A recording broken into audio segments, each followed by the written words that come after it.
Am I the idiot for prohibiting my mother from seeing my child because she tricked him into thinking she's his mom? For a way to avoid anyone recognizing me, I have a now 3-year-old son who was living with my mom, his grandma, for a year while I was away getting myself together. For personal reasons, I will not explain why I was away for so long, but I felt I needed to better myself for my son. My mother agreed to take care of him while I was away. I FaceTimed with him whenever I could. Fast forward to last month, I came to my mother's house to pick up my son. He's happy to see me, and my mother and I are talking while he's playing with his dinosaurs. He suddenly looks up at my mother and says, "Mommy, I'm thirsty." I was obviously confused and asked my mother if she heard him call her mom. She laughed nervously and said that he had been calling her that for a while. She basically explained that while I was away she told him that she was his mom and to call her that. I laughed and told her that I wasn't comfortable with that, since she wasn't the one who birthed him. I told her he should know that she's his grandmother, not his mom. She got upset and told me that he needed a mother figure while I was gone, and she was just trying to fill that role for him. She said something along the lines of, "I've been his mother for a year now, and you can't change it." We went back and forth until it got to the point where we started raising our voices. She spat out some insults about me being a bad mom for being away for so long and how she should be his mom cause he doesn't need a mom like me. I simply told her that she isn't going to be seeing him anymore because I'm not comfortable with him calling her mom. We gathered his stuff and left after that. She blew up my phone for days, talked about some mess to family members, anything she could to make me feel bad. But I refused to forgive her, especially after all that stuff she said. Am I the idiot? Edit. A word for those of you saying I abandoned him. I didn't. I was too sick to take care of him. That's all I'm going to say about that. I couldn't be the best mother to him because of my medical issues. I wanted to be there for him. I didn't just dump him on my mother. I feel the need to explain that cause people are getting the wrong idea. It was possible for him to visit, but my mom said it would be best if he didn't see me like that because he'd be too young to understand. And I trusted her, so I did not allow him to visit. No, I wasn't in a mental hospital or rehab. It was for physical health reasons. A lot of you are saying you think I was in rehab because of the way I've worded things in my post. Rather than edit out the original, I'd just like to explain that it's probably not the best wording to use for this situation, and I understand that now. What I meant to say was I felt I needed to be in better health for my son. Getting myself together in my head pretty much means getting better and healthier. I apologize for that. This will probably be my last edit. My son is getting a therapist like a lot of you have recommended. I'm considering working things out with my mother, only because I don't want her fighting for custody. Still unsure though. Update. I just wanted to start out by saying thank you everyone for the feedback that you gave me and the judgments. Whether they were negative or positive, I took each and every one of them into deep consideration. I accepted the judgment, and indeed realized that I was also being an idiot. My son has since seen a therapist like a lot of you suggested he should. He's done pretty well, although the therapist suggested he continue therapy for a little longer, considering he's still confused about the situation. He knows I'm his mother, but essentially thinks he has two moms. I've done my very best to go slow with him and teach him who is his mom and who is his grandmother. Regarding his grandmother, I did what a lot of you suggested and let her FaceTime him every day for a couple hours, to not upset him. I did this until an incident involving her came up. I'm taking this to court. As much as I hate to further upset my son, I have come to the conclusion that she no longer needs to be in contact with us, at least not for a while. I'm sorry for all of you that this is disappointing. I just want to do what's best for my son. As for my health, I am slowly getting better in case any of you were wondering.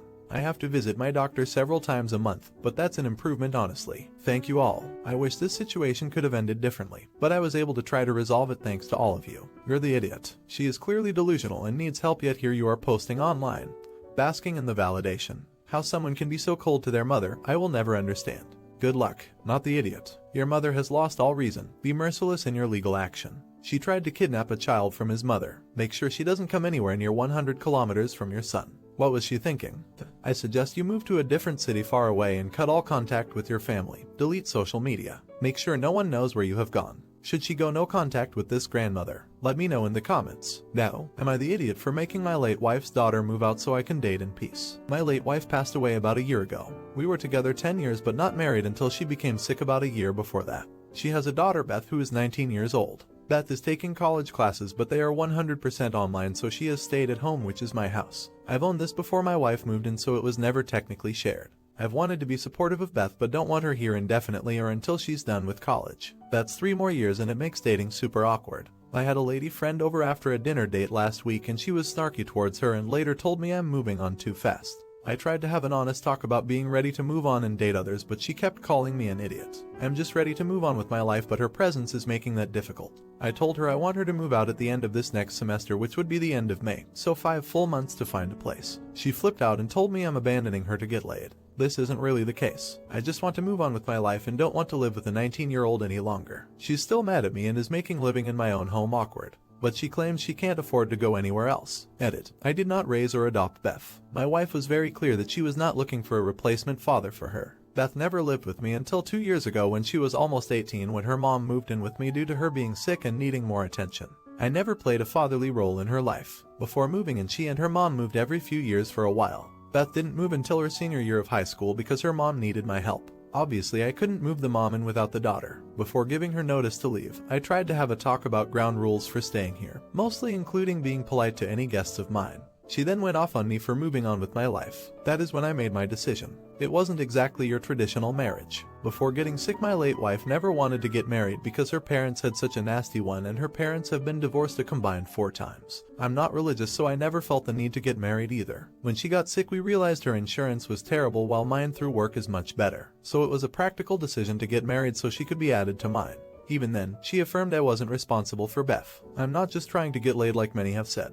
I'm moving on and trying to have a normal adult relationship. Update. Since this post, Beth and I had some long conversations about the near future. Beth was mad for a couple days but yesterday came to talk to me and told me she realizes I've done a lot for her and wanted to thank me but also acknowledged it's probably best for both of us to move on. She also recognized I have a right to move on at my own pace and apologized for lashing out at me. One of her best friends is looking to get her own place as well, so they will be looking into getting an apartment together, either by this summer or sooner. While we're not religious, as a holiday gift I told her I will pay her entire security deposit when she finds her place. Not entirely sure if we will keep in touch much after she moves out, but I'm glad we've come to an agreement that will allow both of us to move on without resentment towards each other. Thought some people might be interested due to the passionate responses I got. You're the idiot. It doesn't sound like you're being sensitive to the fact that she lost her mother. You don't have to let her live with you, but you've also known her since she was 9, so I'm surprised she's not like a daughter to you. It's unfair for her to make you feel uncomfortable in your house, but she's relatively young and is probably hurt that you'd move on quicker than her. Now, for the next story. Am I the idiot for wanting to share the hotel room I booked with my girlfriend rather than sleeping with my friend who's going through a breakup?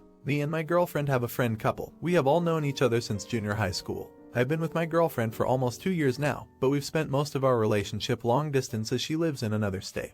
Our friend couple has been with each other for approx. 6 years. We were planning on vacationing for the first time together in the summer along with our friend couple. It's a week that we have been planning since Christmas where we'll go to different shows, theaters, activities, etc. that we have not ordered yet. And so I booked my and my girlfriend's room first, in which we will only have to pay when we get to the hotel reception. My friend and his girlfriend have paid me for the plane tickets I bought us and will pay for themselves once they receive their hotel room.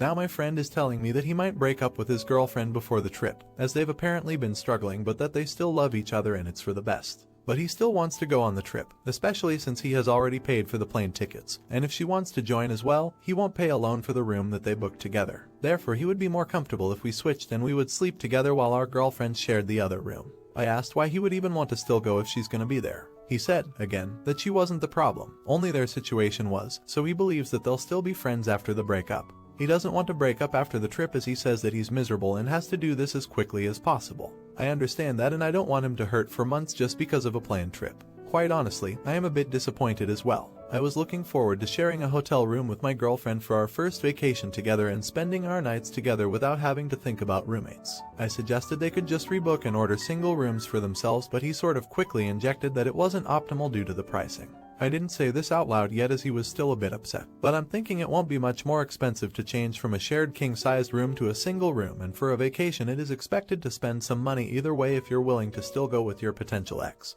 I also don't want him to be uncomfortable, so I'd probably be willing to do this new arrangement if there was no other way. I understand that the already paid plane tickets make it more difficult and that breakups happen and are shitty. I guess there's something that rubs me off the wrong way here though. So am I an idiot for still wanting to push for my plan for the sleeping arrangements and for wanting to spend my first vacation sleeping with my girlfriend and not my friend who is going to break up with him? Update. I expressed my concerns for the breakup and how it would affect our vacation together, specifically the room arrangements, and told her of my conversation with my friend.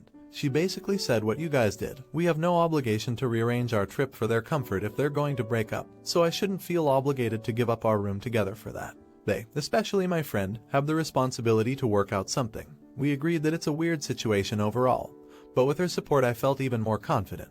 Well, my friend and his GF broke up as expected a few weeks after I made the post. I casually confronted my friend some time afterwards. Like, oh, by the way, when we talked about you wanting to change the room arrangements, we're not really up for that. So if you can find another option, then that'd be swell. More or less. He took it well and said he understood, of course, but his GF ultimately wouldn't be joining us, even though all of us said she was welcome to do so and that she could find another room or hotel, but it was her choice. We all agreed that it was his responsibility to find another person to join us if he didn't want to pay that much. He took responsibility for it, which I really appreciated.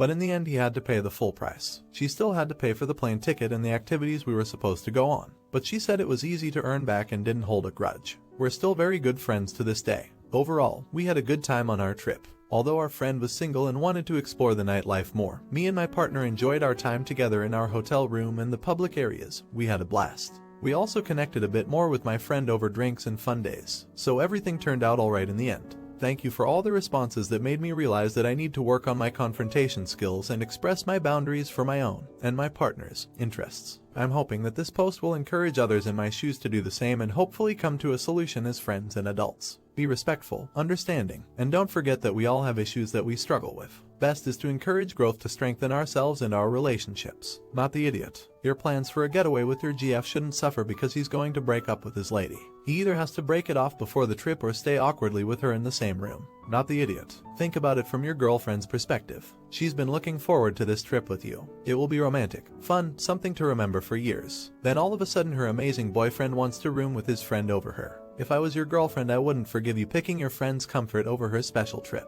Your friends need to figure out their own issues, and canceling a trip may be a consequence of breaking up.